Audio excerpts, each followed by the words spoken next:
ओम शांति भाई साहब। ओम शांति। आज हमारे साथ हमारे आदरणीय सतीश भाई जी बैठे हैं और सतीश भाई को तो परिचय देने की जरूरत नहीं है, इनको सारी दुनिया क्या पूरा वर्ल्ड जानता है हमारे भाई साहब को, क्योंकि बहुत पुराने हैं यज्ञ में, काफ़ी समय से दीदी के टाइम से है और इनके पूरा परिवार यज्ञ से जुड़ा हुआ है और पूरी फैमिली की पालना ली है दीदी की, दादियों की।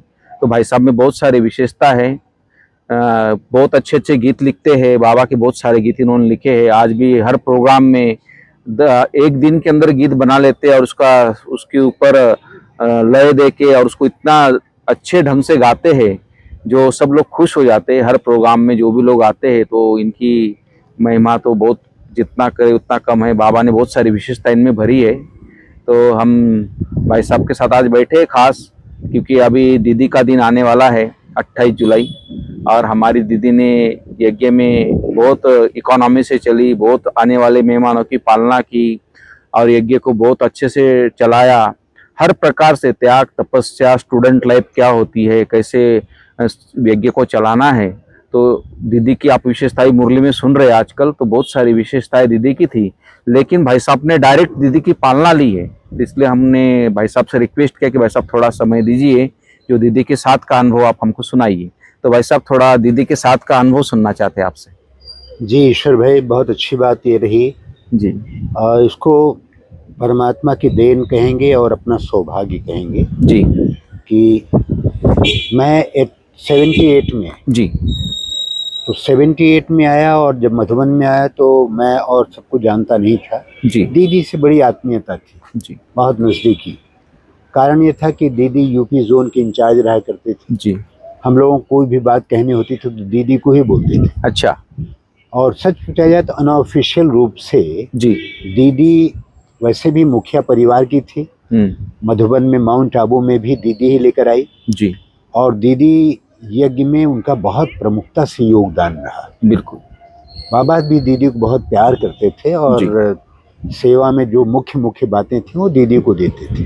बराबर। और जब यज्ञ में बाबा अव्यक्त हुए तो दीदी और दादी को बाबा ने मुकर्रर किया। जी। तो एक प्रकार से मम्मा के बाद दीदी यज्ञ की मुख्य प्रशासिका रही। बिल्कुल। ऑफिशियल रूप से दादी जी, अनऑफिशियल रूप से दीदी।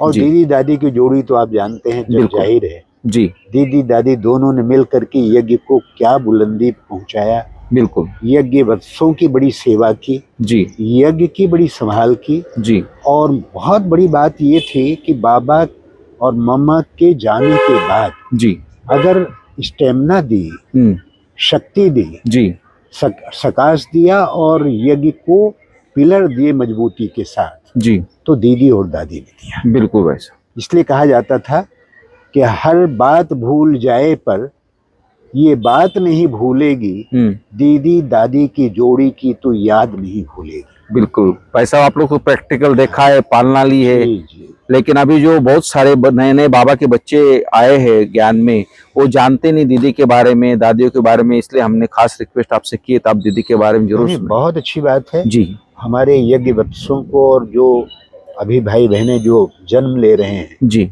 और पुरानों को भी जब पुरानी यादें करते हैं जी, तो इतना लगता है कि भाई यज्ञ को किस तरह से बढ़ाया चढ़ाया दादियों ने, दीदियों ने कैसे बढ़ाया।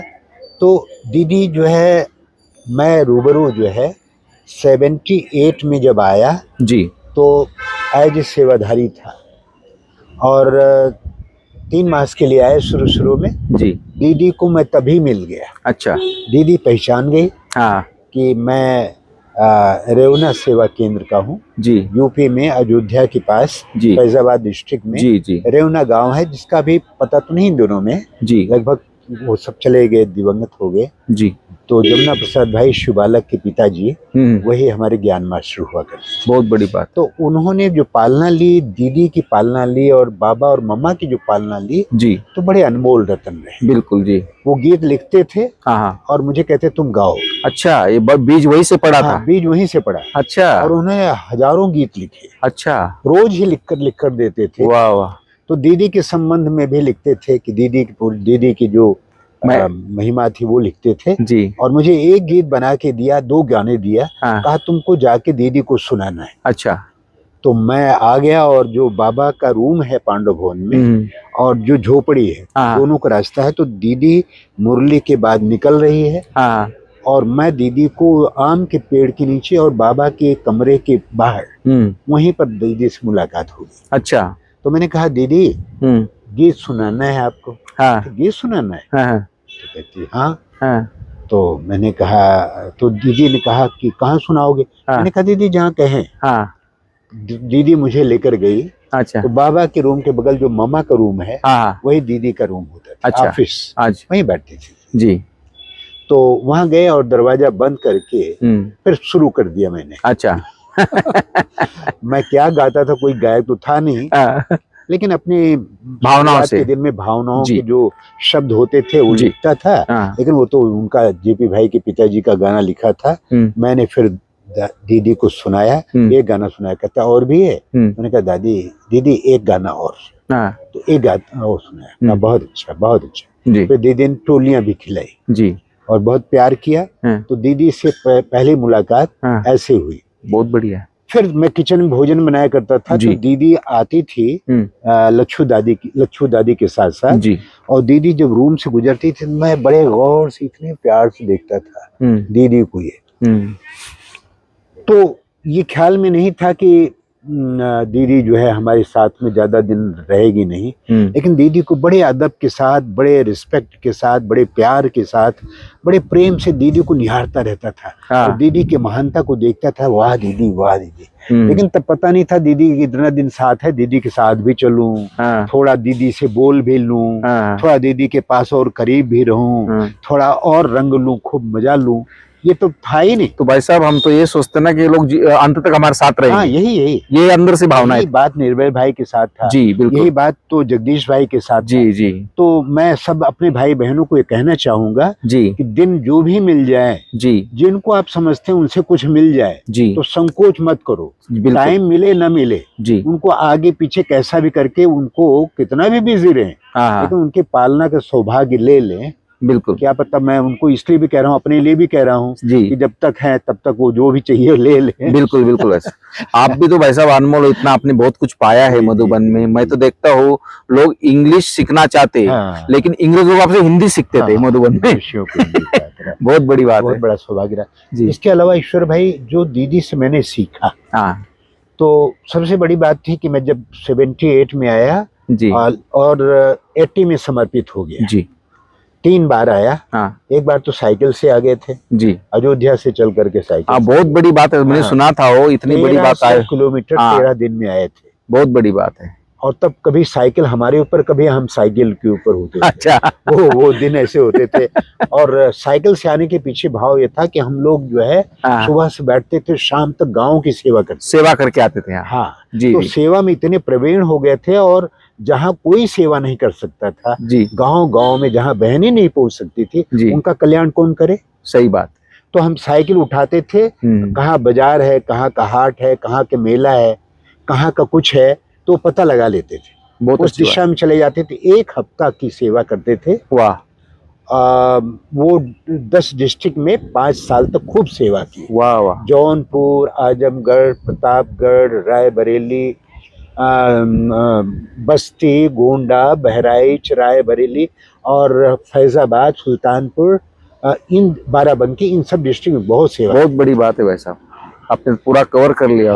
उन 10 डिस्ट्रिक्ट में 5 साल तक 1 हफ्ता घर पे रहते थे। अच्छा। ताकि लोगों को पता नहीं लगे कि जंगल चले गए, सन्यासी हो गए जी जी। और 1 सप्ताह सेवा केंद्र पर रहते थे जी, और 1 सप्ताह सेवा में अपने साइकिल के ऊपर सब बिस्तर उस्तर बांधा, कहीं भोजन बांधा, राशन पानी, और कहीं चित्र लगा लिए, किसी में बाइक लगा लिए और खूब सेवा करते थे जम के।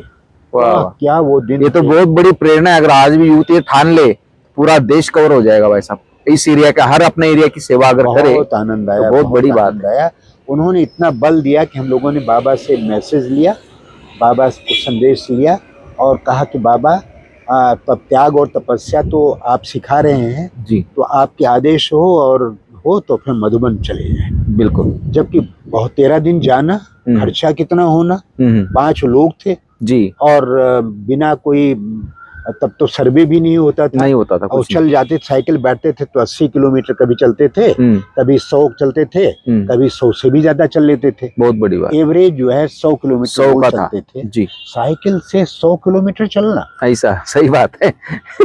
ब्यावर में आए तो हमारे साइकिल के आगे का टायर ही फट गया। अच्छा। वहाँ पर बदली की। अच्छा। लेकिन साइकिल पे चलना, यहाँ तक आए तो जो सीट थी वो, और उस टाइम इतने रोड भी अच्छे नहीं थे, आजकल तो रोड अच्छे हो गए, उस टाइम तो रोड अच्छे भी नहीं। रातों को कहीं धर्मशाला में सो जाना, कहीं पौशाला होता था, पानी जहाँ व्यवस्था होती थी वहीं खाना बनाते थे, रास्ते में मोटा मोटा रोटला बनाए। तब तो ये पता नहीं था कि दिन आगे आएंगे, इतने सुख भरे दिन आएंगे कि संगम के सुख इस प्रकार से मिलेंगे। तब तो तपस्या थी, त्याग थी जी। लेकिन त्याग का आनंद भी अपना, तपस्या का आनंद, सेवा का आनंद वो अपना था।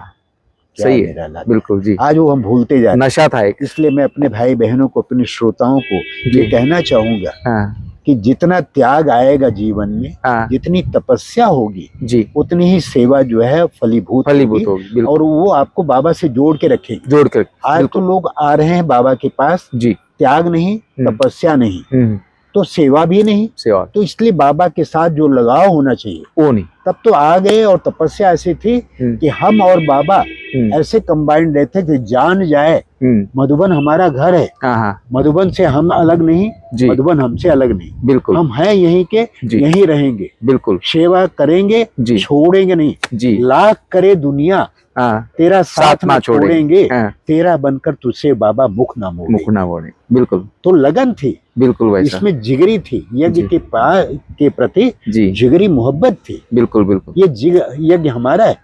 जैसे आपने कोई, तो यही दिल का प्यार भगवान तक पहुंचता है वैसा। जैसे आपने कोई भवन बनाया जी, और उसमें आपने अपना तन लगाया, मन लगाया, धन लगाया जी, रात दिन खून पसीना लगाया जी। अगर नुकसान होगा तो आपको लगेगा कि इसको मैंने खड़ा किया, रात दिन मेहनत किया जी। केवल पैसा लगाएगा तो कोई जाने, कोई गम नहीं होगा। सही बात है। लेकिन इसलिए बाबा कहते हैं जहाँ हमारा तन होगा वहीं हमारा मन होगा, जहाँ हमारा मन होगा वहीं हमारा धन भी होगा। तो तन मन धन जन, इसका कनेक्शन है पूरा।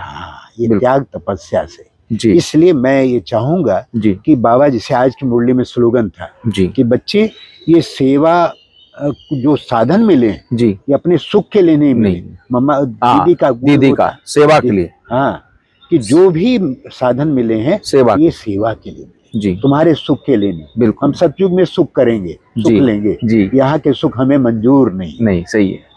बाकी बाबा तो जो आवश्यकता वाली चीज सब देता ही है, खुद देता है। जब आप जाएंगे तो बाबा आपकी तकलीफ में रहने नहीं देगा, बिल्कुल नहीं रहने देता, समर्पित। और यही हमने सुख लिया, दीदियों से लिया, दादियों से लिया। तो दीदी जी की प्रति बहुत प्यार की भावना थी, तो यही मन करता था कि दीदी से और पालना मिलती तो कितना अच्छा था। लेकिन बहुत अच्छा, दीदी से गुण मैंने सीखा जी। तो जब मधुबन में आए तो आते ही 2 बात का मैंने संकल्प ले लिया जी। एक तो मैं वही मधुबन निवासी बन गया हूँ जी, अब मुझे जो मधुबन की दिनचर्या है जी, वो मेरी दिनचर्या होनी चाहिए। बिल्कुल, तो मैं सुबह से लेकर शाम तक जो मधुबन की दिनचर्या उसको फॉलो करना शुरू किया। बिल्कुल, तो संकल्प लिया कि आज से मुझे कभी भी अमृत वेला मिस नहीं करना है।